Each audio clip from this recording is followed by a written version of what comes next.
지도를 보시면 알겠지만 초창기 예수님의 사역은 고라신, 갈릴리 호수의 왼쪽편 북쪽이죠. 오른쪽 벳세다. 두 마을을 특별히 자주 신방하셨습니다. 물론 전도의 목적입니다. 그랬는데 이 고라신과 벳세다 주민들이 예수님의 병치료, 귀신을 내쫓음, 천국 복음을 증가하는 이 다양한 사역을 경험했음에도 불구하고 회개치 않습니다. 영접하지 않습니다. 믿지 않습니다. 그 결과 예수님의 책망이 떨어집니다. 차라리 여기 두로와 시돈에 가서 복음을 전했더라면 그들은 분명히 회개했을 것이고 나중에 받을 심판은 고라신과 벳세다에 비해서 두로와 시돈은 더 가벼울 것이다 라고 말씀하십니다. 여러분, 두로와 시돈은 그 당시 이스라엘 땅이 아닙니다. 이방인 지역입니다. 베니게라고 불려지는 지역이고 옛날 이름은 페니키아입니다. 그리고 시돈 땅에서 유명한 악녀가 등장하죠. 바로 이세벨 왕비입니다. 아합 왕의 부인으로서 그 마을에, 그 고장에 우상인 바알을 가지고 들어오죠. 그래서 북쪽 이스라엘을 우상 숭배로 이끈 장본인 이세벨, 그 왕비의 고향이 시돈이에요.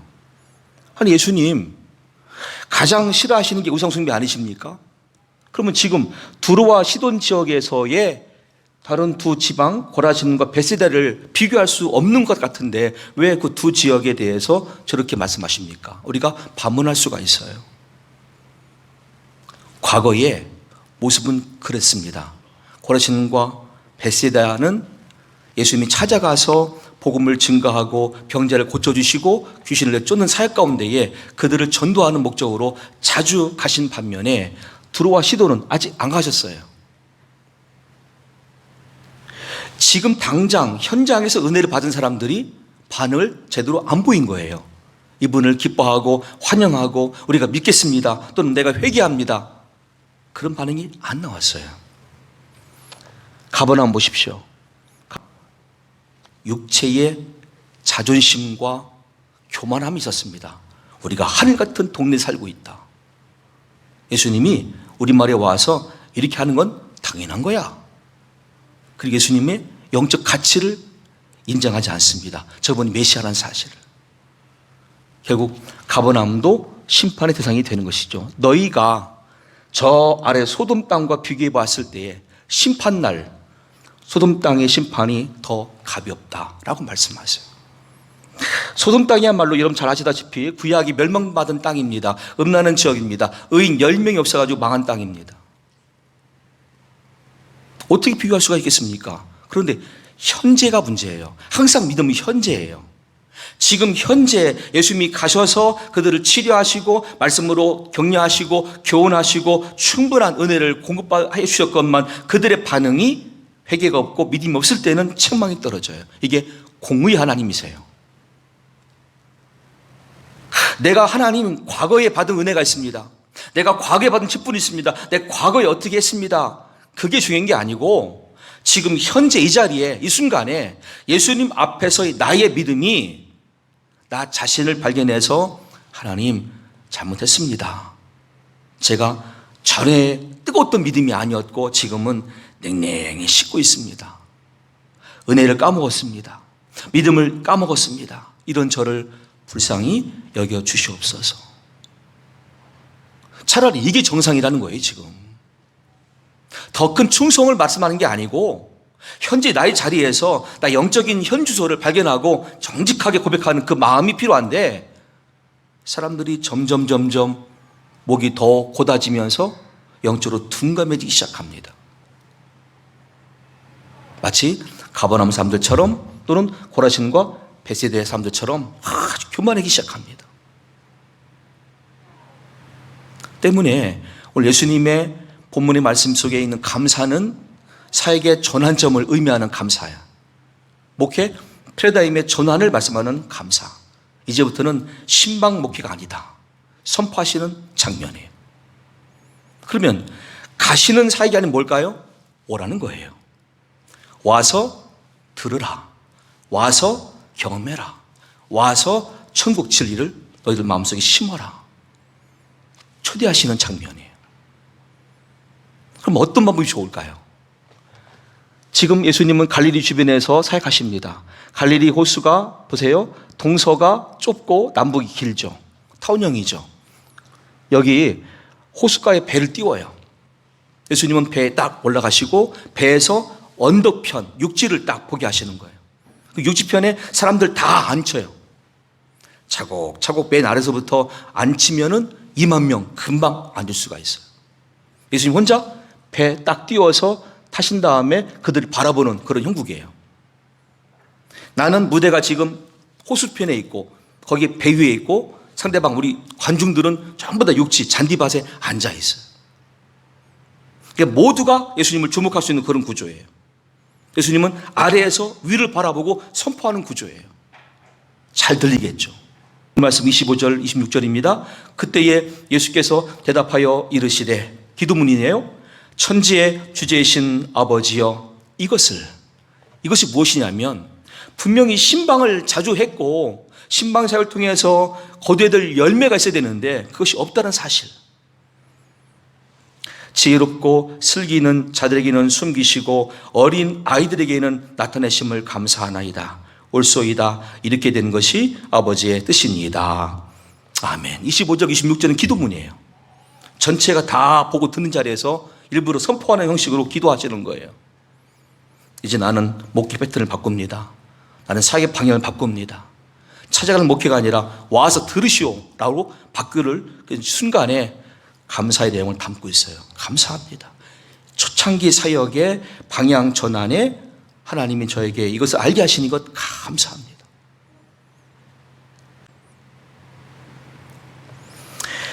(27절은) 예수님의 자기 정체성의 선언입니다. 내 아버지께서 모든 것을 내게 주셨으니 아버지 외에는 아들을 아는 자가 없고 아들과 또 아들의 소원대로 계시를 받는 자 외에는 아버지를 아는 자가 없느니라. 아멘. 여기 지금 말씀하신 예수님이 그리스도라는 정통성을 가리키는 거예요. 내가 크다. 내가 메시아다. 내가 아버지가 알고 있는 그 계시를 가지고 이 땅에 온 메시아다. 소개하신 장면이에요. 그리고는 거기 나와 있는 모든 대중들에게 말씀하십니다. 수고하고 무거운 짐진 자들아 다 내게로 오라. 내가 이제 가지 않을게. 내게로 와. 내가 너희를 쉬게 하리라. 나는 마음이 온유하고 겸손하니 나의 멍에를 메고 내게 배우라. 그리하면 너희 마음이 쉼을 얻으리니 이는 내 멍에는 쉽고 내 짐은 가벼움이라 하시니라. 아멘. 어떤 분들은 오해하시기를 신앙생활이라는 게 뭐냐? 그냥 마음으로 하나님 믿으면 된대. 근데 예수님 말씀은 더 실체를 가리키는 거죠. 구체화된 과정을 말씀하는 거죠. 신앙생활이 뭐예요? 성경 말씀으로 하나님 아버지를 소개받습니다. 하나님이 창조주셨구나. 말씀으로 세상과 우주를 창조하시고 지금도 통치하시는 이 땅의 주관자, 전능하신 하나님이셨구나. 근데 우리가 죄로 인하여서 저주를 만났고 저주 때문에 지금 이렇게 많은 병이 있으며 많은 문제가 있으며 환란이 있다는 것을 아시고 우리를 구원하시기 위해서 죄를 대신할 제목으로 하나님의 아들을 보내셨구나. 그분의 이름이 예수시구나. 나의 죄, 우리의 죄, 인류의 죄, 전 세계 모든 사람들의 죄를 대속하기 위한 한 가지 방법은 죄 없는 하나님의 아들 예수님이 이 땅에 사람으로 오시는 것이며 고난받고 십자가에 피 흘려 죽으심이라는 사실을 성경이 다 우리에게 제시하고 있어요. 내용으로 이걸 내가 받아들여요. 그 다음에 뭐죠? 그 주님이 믿는 나에게 당부하신 말씀이 있어요. 이제부터 성령님이 너에게 오실 텐데 성령님을 의지하고 성령 안에서 신앙생활을 하라는 거예요. 그래서 땅끝까지 내 증인 되라는 말씀을 하셨어요. 그럼 그건 뭐죠? 내가 믿는 자로서 감당해야 될 삶의 무게, 영적인 무게예요. 이게 사명이에요. 이것마저 거부하면서 나는 그냥 마음으로 하나님 믿으면 신앙생활을 다 한다. 이게 오해란 말이에요. 이게 착각이란 말이에요. 아니에요. 말씀대로 배워야 되고 말씀대로 순종할 우리에게 멍에가 있어요. 이게 사명이에요. 근데 이 사명은 감당할 수 있습니다.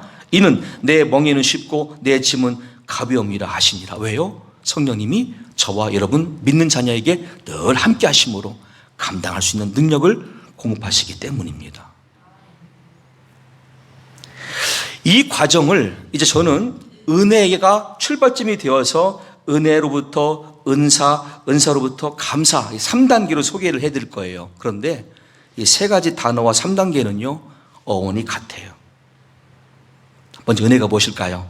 에베소 2장 8절 말씀에 너희는 그 은혜에 의하여 믿음으로 말미암아 구원을 받았으니 이것은 너희에게서 난 것이 아니요 하나님의 선물이라.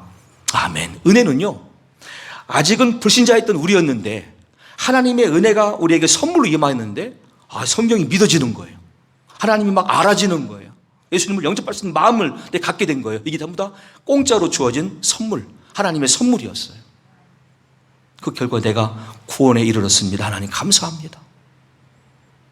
출발점은 은혜에 곧 하나님께서 택한 자녀에게 부어주시는 구원의 선물, 이게 은혜예요. 이때 등장한 헬라어가 카리스입니다. 여러분, 제가 지금 카리스란 말을 여러 번 할 거예요. 두 번째는 은사예요. 그런 우리가 이제 신앙생활 도중에 성령님의 내재하심과 성령님이 우리 안에서 주시는 선물이 있습니다. 그게 은사예요. 헬라어는 카리스마라고 합니다. 은혜가 카리스, 은사는 카리스, 거기다가 맞자만 붙이면 돼요. 카리스마예요. 고린도전서 7장 7절 말씀에 나는 모든 사람이 나와 같기를 원하노라. 그러나 각각 하나님께 받은 자기의 은사가 있으니 이 사람은 이러하고 저 사람은 저러하니라. 아멘. 은사가 다 다릅니다. 그 모든 은사에 주는 목적은 무엇이죠? 로마서, 에베소, 고린도전서 말씀들을 종합해 본다면 주의 몸된 교회를 잘 섬기라고. 서로가 믿음의 성장에 기여하고 주의 몸된 교회를 잘 이루라고 주신 선물이 은사, 카리스마였습니다. 3단계는 무엇이냐면 감사예요. 감사는 헬라어로 유카리스테오예요. 다시 말하면 또 카리스가 들어가요. 맨 처음 은혜가 카리스였어요. 은사가 카리스마였어요. 감사가 유카리스테오예요. 데살로니가전서 5장 18절 말씀에 범사에 감사하라. 이것이 그리스도 예수 안에서 너희를 향하신 하나님의 뜻이니라. 아멘. 곧 감사라고 하는 절차는 맨 먼저 출발점이 은혜가 되는 것이죠. 그 은혜를 받은 경험이 있는 자가 은사 가운데에서 섬김과 수고를 통하여서 과정마다 고백한 내용이 감사라는 거예요. 그래서 이 과정을 살아가는 것이 신앙생활이고 이것이 하나님의 뜻이다 라고 가르쳐 주었어요. 근데 우리는 살면서 종종 현실 때문에 이와 같은 영적인 원리를 많이 잊어버립니다. 예를 들면 금년도 그렇습니다. 맥주 감사 주일이 도대체 대한민국 땅 나한테 무슨 의미가 있습니까, 하나님? 그게 이스라엘 백성들에게 주신 절기 아닙니까? 나에게 무슨 관계가 있다고 강조하십니까? 할지 모르겠지만 지금 저의 설명대로 그 출발점이 은혜라고 한다면 전 세계 모든 인류가 다 포함된 단어예요. 오히려 범사에 감사해야 될 나한테 맥주 감사주를 통해서라도 또 한 번 감사를 알고 감사할 수 있는 시간을 주신 것에 감사할 수 있는 우리가 될 수 있다는 뜻이에요. 하나님은 이스라엘 백성들을 40년 광야 생활로 인도하셨다가 제2세대들에게 구원의 기회, 가나안 입성 기회를 주셨습니다. 그 앞에 여호수아 갈렙이 선두에 섰고요. 그들은 다름 아니라 출애굽할 때 20세 미만인 사람들이었고 광야에서 태어난 사람들이었습니다. 그들에게 모세는 유언처럼 마지막 설교를 합니다. 그게 신명기 말씀이었습니다. 신명기 8장 12절로 17절에 하나님의 당부가 있습니다. 네가 먹어서 배부르고 아름다운 집을 짓고 거주하게 되며 또 내 소와 양이 번성하며 내 은금이 증식되며 내 소유가 다 풍부하게 될 때에 네 마음이 교만하여 네 하나님 여호와를 잊어버릴까 염려하노라. 여호와는 너를 애굽 땅 종되었던 집에서 이끌어내시고 너를 인도하여 그 광대하고 위험한 광야 곧 불뱀과 전갈이 있고 물이 없는 간조한 땅을 지나게 하셨으며 또 너를 위하여 단단한 반석에서 물을 내셨으며 내 조상들도 알지 못하던 만나를 광야에서 내게 먹이셨나니 이는 다 너를 놔주시며 너를 시험하사 마침내 내게 복을 주려 하심이었느니라. 그러나 네가 마음에 이르기를 내 능력과 내 손의 힘으로 내가 이 재물을 얻었다 말할 것이라. 아멘. 하나님은 그들이 마음을 아셨어요. 너희들이 또 가나안 땅에 들어가면 결과적으로 하나님의 은혜는 잊어버리고 내 힘과 내 손의 힘, 내 능력으로 이 재물을 얻었습니다. 이 곡식을 얻었습니다. 이건 내가 수고한 나의 결과입니다 라고 주장하면서 근본 은혜 주신 하나님을 잊어버릴 것이다. 그러니 가나안 땅에 들어가면은 1년에 최소한 3번이라도 감사로 예배하라. 그게 절기가 된 거예요. 그 중에 맥주절은 무엇입니까? 그 1년 농사의 첫 번째입니다. 오늘 우리로 말하면 지난 2020년 전반기 때의 모든 생활 속에서 내 손과 함께 하신 하나님, 나에게 지혜 주셨고 나의 생명을 보존하심으로 여기까지 이르게 하신 그 하나님에 대한 은혜를 기억하고 감사하는 오늘이 되는 것이 바로 2020년 맥주 감사 주일의 의미가 되는 것입니다.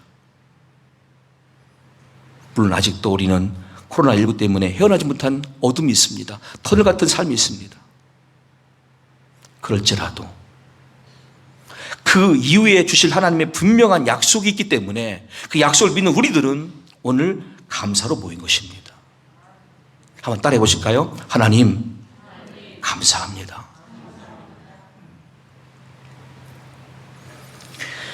우리의 감사는 더 나아갈 수 있습니다. 그것이 하나님께 영광 돌리는 성도의 삶입니다. 은혜를 경험하였죠? 은사가 주어집니다. 감사를 선포하는 신앙입니다. 거기서 더 나갈 수가 있습니다. 그게 하나님께 날마다 영광 돌리는 삶입니다. 첫째는 하나님께서 여러분 각자에게 또 저에게 하라고 명하신 일을 하시면 영광 받으시는 하나님이십니다. 하나님의 일이 무엇일까? 내가 피조물로서 하나님의 일을 한다고 할 수 있습니다. 요한복음 6장 28절 29절 말씀에 그들이 묻되 우리가 어떻게 하여야 하나님의 일을 하오리까? 예수께서 대답하여 이르시되 하나님께서 보내신 아들 예수를 믿는 것이 하나님의 일이니라 하시니. 아멘. 여러분들 입버릇처럼 말씀하잖아요. 나 예수 믿어요. 나 예수 믿어요. 근데 우리는요, 이제부터 그 중간 단어에 한 글자를 넣어줘야 돼요. 나 예수 믿어요. 그 사이에 나 예수 바르게 믿어요. 나 예수 잘 믿어요. 이렇게 말하는 우리가 돼야 돼요. 많은 사람들은 그냥 예수 믿는데 물어보면 아무것도 몰라요.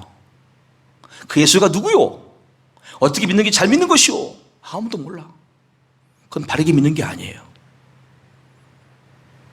하나님 아버지로부터 시작된 구원의 역사가 아들 예수님이 이 땅에 오심과 고난받으심과 십자가의 죽으심, 그것이 곧 나의 대속이 된 것이고 그분의 십자가와 부활을 믿는 신앙이 나에게 영원한 생명이 약속되는 사실을 내가 구원의 확신을 받아들이며 사람들에게 전하는 것이죠.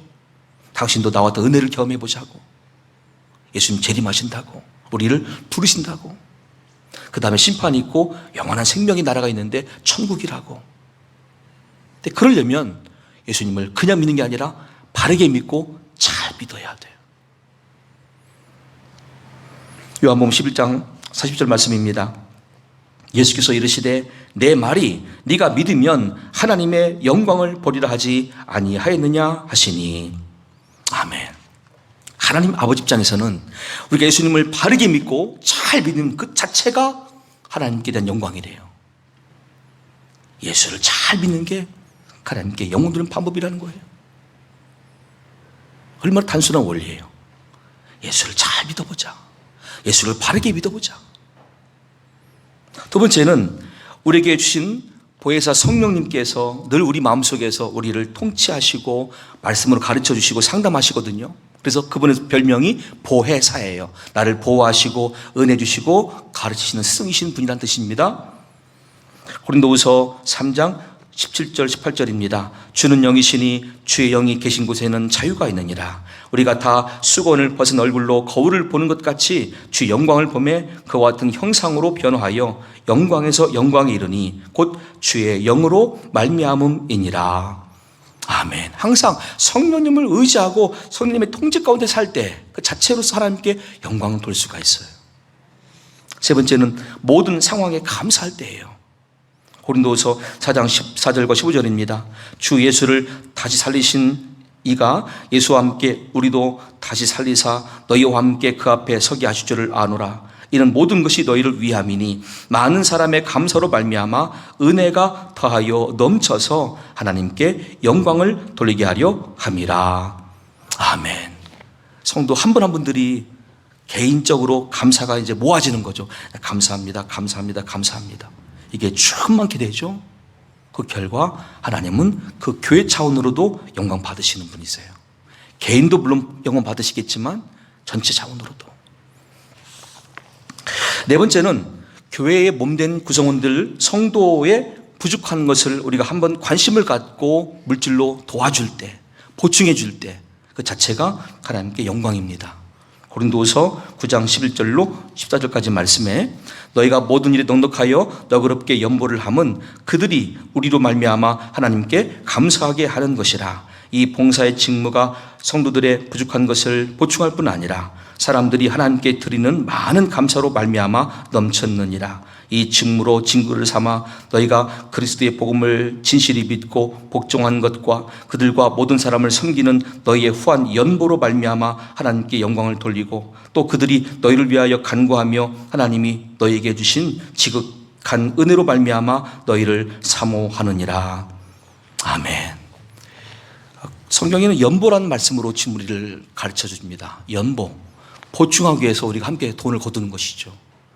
근데 오늘날 그 단어가 이제 봉헌의 시간으로 헌금이라는 말로 쓰이고 있는데 원래 의미는 연보예요. 교인들 보충하기 위해서 돈을 내는 거예요. 이웃들 보충해 주기 위해서 돈을 내는 것이 연보예요. 하나님은 이걸 기뻐하세요. 영광 받으세요. 그리고 결국 여러분들의 그 연보가 모아져서 교회 운영과 이웃 구제를 함께 할 수 있는 거예요. 예수님의 이름으로. 다섯 번째는 믿음이 견고해지며 성장할 때 하나님 영광 받으십니다. 로마서 4장 20절로 22절입니다. 믿음이 없어 하나님의 약속을 의심하지 않고 믿음으로 견고하여져서 하나님께 영광을 돌리며 약속하신 그것을 또한 능히 이루실 줄을 확신하였으니 그러므로 그것이 그에게 의로 여겨졌느니라. 아멘. 코로나19 물론 위기는 맞습니다. 우리가 늘 조심해야 되고 피할 건 피해야 됩니다. 그러나 믿음만큼은 견고해져야 됩니다. 그것이 하나님께 영광이 될 수 있습니다. 여섯 번째는 그리스도인이란 이름으로 고난받는 것 피하지 마시고 믿음으로 담대히 받으십시오. 베드로전서 4장 14절로 16절 말씀에 너희가 그리스도의 이름으로 치욕을 당하면 복 있는 자로다. 영광의 영 곧 하나님의 영이 너희 위에 계십니다. 너희 중에 누구든지 살인이나 도둑질이나 악행이나 남의 일을 간섭하는 자로 고난을 받지 말려니와 만일 그리스도인으로 고난을 받으면 부끄러워하지 말고 도리어 그 이름으로 하나님께 영광을 돌리라. 아멘. 사업하는 분들이 예수를 믿는 그리스도인이기 때문에 정직하게 사업을 했어요. 법대로 했어요. 세금 잘 냈어요. 근데 남들부터 오히려 오해를 받고 비방을 받고 험담 가운데 내가 처하게 됐어요. 아니 예수 믿으면 사업이 잘 돼야 되는데 이게 또 안 되는 거예요. 그 고난은 분명히 있습니다. 근데 그 자체가 하나님께 영광이래요. 일곱 번째는 예수님의 이름으로 기도할 때 아버지께 영광이 됩니다. 요한복음 14장 13절 14절 말씀에 너희가 내 이름으로 무엇을 구하든지 내가 행하리니 이는 아버지로 하여금 아들로 말미암아 영광을 받으시게 하려 함이라. 내 이름으로 무엇이든지 내게 구하면 내가 행하리라. 아멘. 기도는 우리한테 항상 유익한 부분이죠. 근데 또 한 가지 의미는 하나님 아버지께 영광이 된대요. 왜? 맨 마지막 말미에 예수님의 이름으로 기도합니다가 포함되어 있기 때문에요. 예수님의 이름으로 기도합니다. 반드시 포함되어 있어야 돼요. 자, 여덟 번째는 열매를 많이 맺는 생활일 때 하나님 영광 받으시죠. 요한복음 15장 7절 8절 말씀에 너희가 내 안에 거하고 내 말이 너희 안에 거하면 무엇이든지 원하는 대로 구하라. 그리하면 이루리라. 너희가 열매를 많이 맺으면 내 아버지께서 영광을 받으실 것이요 너희는 내 제자가 되리라. 아멘. 열매를 많이 거둔다는 건 우리의 생각과 욕심과도 같습니다. 그런데 이게 내 욕심만으로 만족되어진다면 우리는 열매를 거둘 수가 없습니다. 열매를 하나님이 허락해 주셔야 됩니다. 그래서 맨 처음 단계, 은혜의 경험, 은사 받는 가운데 순종의 감사, 그리고 영광 드리는 이 모든 절차가 함께 연속적으로 있는 우리의 모습이라면 하나님은 열매를 풍성하게 허락해 주십니다. 내가 은혜도 모르고 은사 받은 경험도 없고 감사도 모른다. 열매가 있겠습니까? 욕심밖에 안 됩니다. 가장 출발이 은혜예요. 나 같은 무능한 자, 나같이 무지한 자, 나같이 죄인 중에 최악질, 근데 그런 나를 부르셔서 성경 말씀을 들려주셨고 하나님을 알고 예수를 믿음으로 얻는 구원에 나를 하나님께서 세워주셨다. 야, 하나님 감사합니다. 그 은혜가 이어지고 은사가 되고 감사가 되고 영광의 삶이 되어지는 과정에서 하나님 우리에게 열매를 주세요. 그리고 마지막에 여러분들과 제가 아주 입으로 쉽게 할 수 있는 영광이 또 있습니다. 고린도후서 1장 20절 화면 보이십니까? 다 함께 했습니다. 하나님의 약속은 얼마든지 그리스도 안에서 이해가 되니 그런즉 그로 말미암아 우리가 아멘하여 하나님께 영광을 돌리게 되느니라. 아멘. 예배 마치고 축도 마치고 내려가는 소리를 듣습니다. 아무개 집사님, 아무개 권사님, 아무개 성도님 막 부르는 그 소리 막 크단 말이에요. 근데 아멘은 없었어요. 그때마다 마음으로 항상 실망해요. 저분이 말을 할 수 있는 분이었구나. 저분의 톤이 높으신 분이었구나. 부를 때는 아무개 권사님, 아무개 성도님, 아무개 집사님. 말씀 앞에는 아멘을 안 해요. 이유가 뭘까요? 처음부터 돌아가야 돼요. 은혜가 없다는 얘기예요. 그분은 은혜가 지금 상실됐어요. 은사 기대할 수가 없어요. 감사 없어요. 영광의 삶 없어요. 하나님과 관계없는 삶이에요. 근데 그냥 와 있는 것 뿐이었어요. 저는 그래서 그분도 중보하는 거예요. 하나님, 이 한 주간 동안 저분이요, 꿈속에서라도 하나님 꼭 만나게 해주세요. 다음 주에는 말씀 앞에 아멘할 수 있는 사람 되게 해달라고 막 기도하는 거예요. 그게 은혜의 출발이니까. 아니, 말씀이 들려와야 은혜가 받죠. 말씀이 믿어져야 은혜 받죠. 인간적으로 누굴 부를 때는 막 소리 크게 부르면서 왜 말씀 앞에 아멘 못하는지 모르겠어요. 우리 오늘을 기점으로 한번 생각을 해보십시다. 예수님도 오늘 본문의 말씀대로 기도하시면서 감사드리면서 전환했어요. 목회 패러다임을 바꿨어요. 내가 찾아갈 것이 아니라 신방이 아니라 오게 하자. 와서 보여주고 듣게 하자. 혹시 여러분 그동안 우리가 은혜를 까먹었습니까? 은사, 감사, 영광의 삶이 아예 없었습니까? 오늘을 전환점 삼아서 다시 은혜의 체험으로 돌아가는 저 여러분 됐으면 좋겠고, 다시 출발해서 은사와 감사와 영광의 삶이 앞으로 이어지는 하반기에 일정될 수 있기를 예수님 이름으로 간절히 축원합니다.